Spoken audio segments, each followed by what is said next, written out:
Včasih, ko prekinemo kakšno zvezo, se počutimo slabo, smo slabe volje, nam je žalostno. Ampak če to že traja kar dolgo in ne morete priti k sebi, to pa je vprašanje, zakaj tako je zgodilo.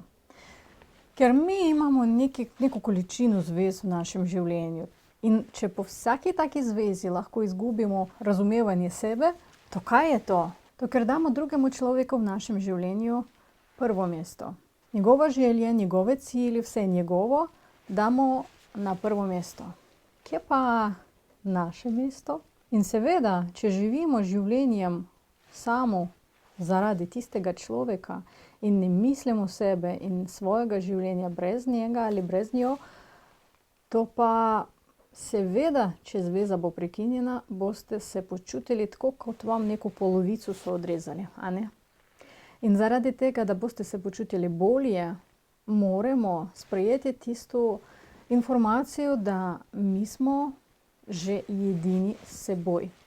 In mi imamo vse dovolj v sebi. Kot v angleščini pogosto rečejo, I'm good enough. Torej, če vi ste že dovolj dobri človek zase, če vas je dovolj, če vi ne rabite nobenega drugega človeka za to, da kao zaprete tisto luknjo v duše, zdaj bom povedala o tisti metafori, a samo zaradi tega, da naredite neki exchange, neko zamenjavo v življenju, neke življenjske energije, vašega razpoloženja, to pa totalno drug odnos. Ampak prvo mora biti spoštovanje do sebe, ljubezen do sebe, ko vi spremljate sebe takšnim, kakšen vi ste. Kako lahko dobimo tisti občutek, da jaz sem dovolj dober? Če bomo pogledali v psihoterapijo ali v psihološko svetovanje, bomo razumeli, da veliko problem imamo iz otroštva. Ker pogosto imamo občutek, da naši starši nam dali zelo malo časa, malo ljubezni, nekaj slabega so govorili in zelo pogosto spomnimo samo na slabe stvari. Ampak dobrih stvari tudi je bilo veliko, ne? Ampak spomnimo samo na slabe. Prvo lahko razmislimo, da vsaka nova generacija dobi več pozornosti kot prejšnja generacija. Ker prejšnja, na primer, če pogledamo v preteklost, je imela še manj časa zase. In naši starši, takšni kakšni oni so, nam dali vse, kar so mogli. Torej, če bomo govorili samo o vaših starših, vaša dva starša, vam sta dala vse, kar sta mogla. Ljubezen, vse, kar sta imela v srcu. Dobro obnašanje, hrano, streho nad glavo, obleko, vse, kar sta mogla vam dati, vam sta dala. Če vam se zdi, da je bilo premalo ali je bilo neko slabo obnašanje, tudi če pogledamo na njih in na njihovo obnašanje, ni kot otrok, a kot človek ali tudi kot psiholog, lahko razumemo, zakaj tako je zgodilo. Ker zelo pogosto vsako obnašanje človeka lahko razumemo, zakaj on tako je naredil, tudi če neke slabe stvari.